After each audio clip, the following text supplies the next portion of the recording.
Hey guys, and welcome back to Actionscript 3 and game design. So to get started with our game, the first thing I'm going to do is make sure Flash is loaded up, and then make sure you've got Flash Develop loaded up as well. Now if you haven't seen what Flash Develop's all about, you can go back to my YouTube channel at Zinc Interactive and check out how to set up Flash Develop, because it's definitely going to be useful in creating this game. So let's get started. In Flash, I'm going to create a new Actionscript 3 document. And I'm just going to change some of these settings down here. I'm going to change our frames per second to 30 and change the stage color to black. So, wrap in space or something. And the next thing I'm going to do is I'm going to give the whole document here a document class name. I'll explain more about this in a second, but just give it the name of first game.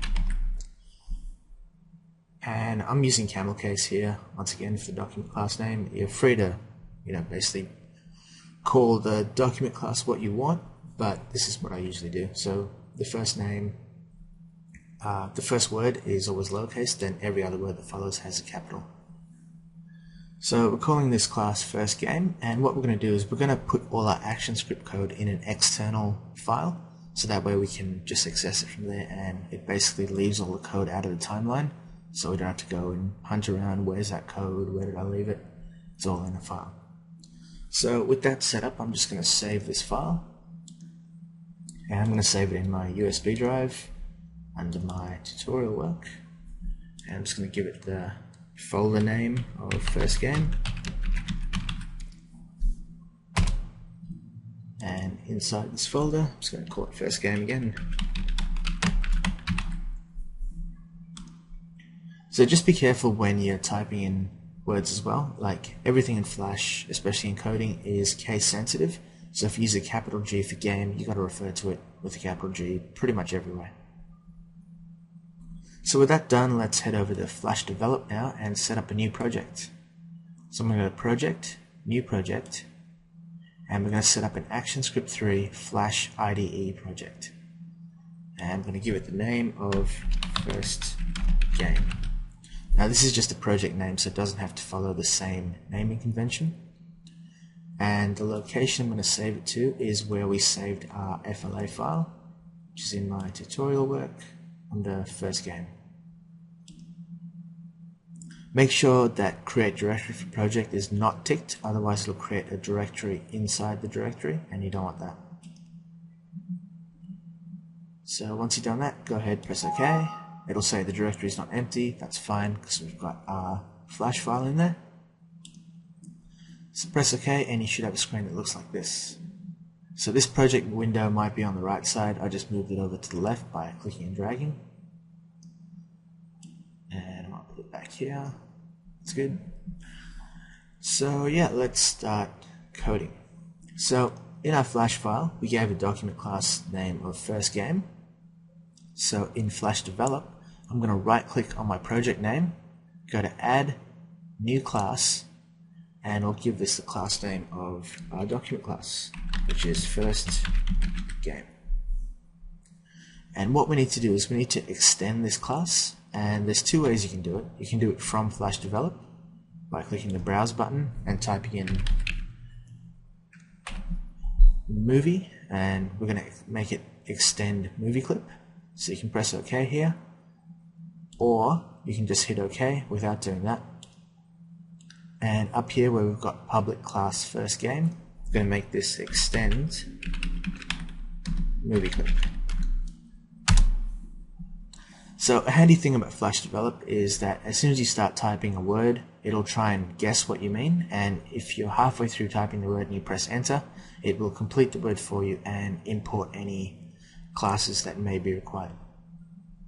So this is our document class here, and just to make sure that it's working, in our first game, this is the constructor function, so it's going to run straight away as soon as we run our game. I'm just going to put a simple trace statement in here,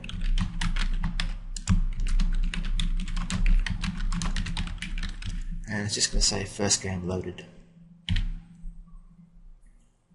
So to test our movie, I can press either F6 or Control Enter in Flash Develop. And it's going to test our movie here, and if you look down in the output panel, it's going to say first game loaded. So that's good. So let's start with the player control. So I'm going to make a player by clicking on my graphic tool here. It should say rectangle, but we're going to select polystar, and we're going to go to options, make sure number of sides is set to 3, press OK, and I'm just going to pick a bluish kind of color. That'll do. And I'm just going to drag out a triangle. That big should do it. And this is going to be our player graphic. So I'm just going to go back to my selection tool and select my player graphic and press F8 to turn it into a movie clip. I'm going to call this MC Player and press OK. So we've got to give it an instance name now so we can talk to it in our code. So I'm going to click up here on the properties of my player object and just call it MC Player. And we'll move it down the bottom of the screen. So now in order to interact with this object called MC Player from our code, we need to create a reference for it. So back over in Flash Develop, just above my constructor function, I'm going to create a public variable, and I'm going to give it the same name as my object that's on the stage. So MC Player, and we're going to data type that with 2 colon or semicolon, and it's going to be data typed to a movie clip.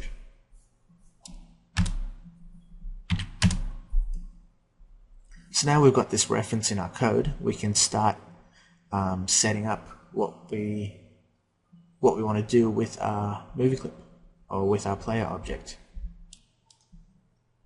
So let's start setting up our player object for movement. I'm just going to comment out that trace because we know it's working now. So what we need to do is we need to listen for when the user presses a key on the keyboard. So we're going to listen for when the user presses the left key and the right key to start off with. So we need to set up some listeners to listen for that. So we're going to set up listeners to listen for key presses. Actually, make this more proper English. Set up listeners to listen for when a key is pressed and released. So what we're going to do is we're going to set up a listener on our stage object. So on our stage, we're going to add an event listener to it, and we're going to listen for when a key goes down, and when a key is pressed down, we're going to go to a custom function called key down. And likewise, we're going to set up another event listener to listen for when a key is pressed up, and we're going to run to a custom function called key up. Now, just making sure, this key down and key up, it doesn't refer to the arrow key down and the arrow key up. This is for when any key is pressed down and any key is released. So we're going to set up these functions now, and I'll set up one the old-fashioned way, which is our key down handler.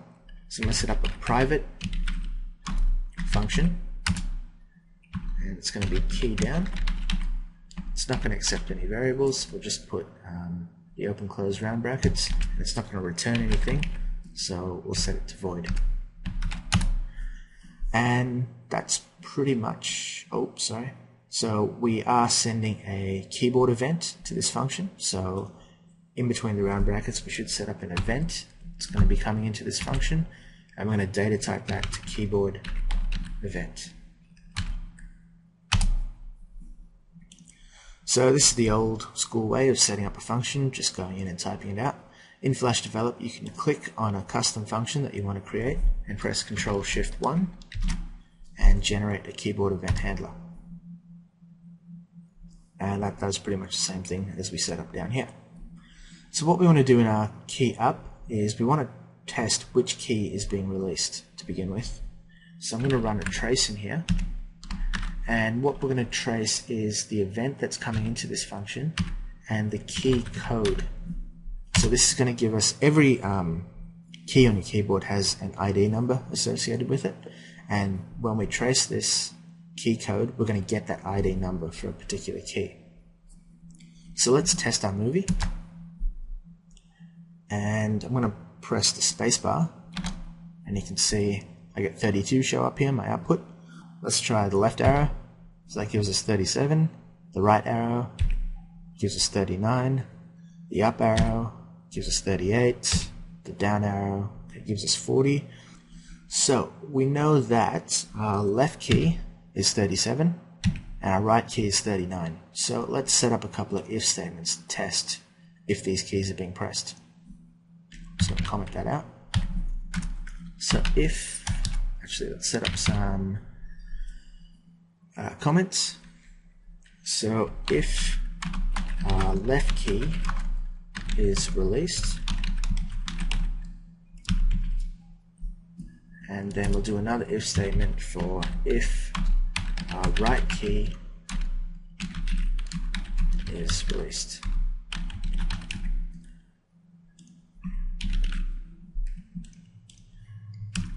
So if event.keycode equals 37, I think it was for left. Yep, 37. So if our event keycode equals 37, then we know the left key is released. And likewise, if our event.keycode equals 39, we know that our right key is released. So when we release these keys, we're going to basically set a variable which is going to either toggle to true or false. So what I mean by that is, let's set up our left key, and I'm going to set up a variable which I can use in any function. So if I set up a variable in my key up, so I declare a new variable, I call it, say, left key is down, and we'll data type that to a boolean, which you can only store a true or false in a boolean variable, and we set that to false here. If I try to access this variable down here in my key down, left key, you see I get no code hinting for it, because whenever you create a variable in a function, it only exists in this function. So what we need to do is promote this variable to a class member, and when we have a class member, just like our MC player, we can access it in any function that we create. So just below MC player, I'm going to create a private variable called left key is down. I'm going to data type that to a boolean,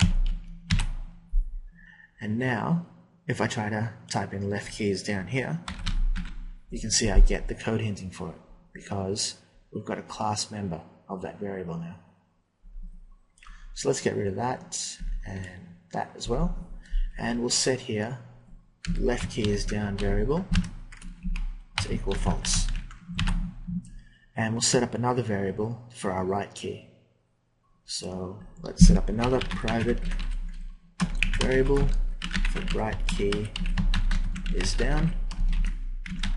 It's going to be a boolean, and let's set our right key is down variable here to false, because this is in our key up event listener, remember? So anything in here, we're saying the left key is released. So is the left key down? No, it's not, so we'll set it to false. Same deal with the right key. So we'll just copy this over to our key down, and what we'll do is we'll change it from false to true. And that'll pretty much be it for this tutorial. We'll obviously do the game movement, play movement in the next tutorial, but I'm running out of YouTube time, so stay tuned for that one.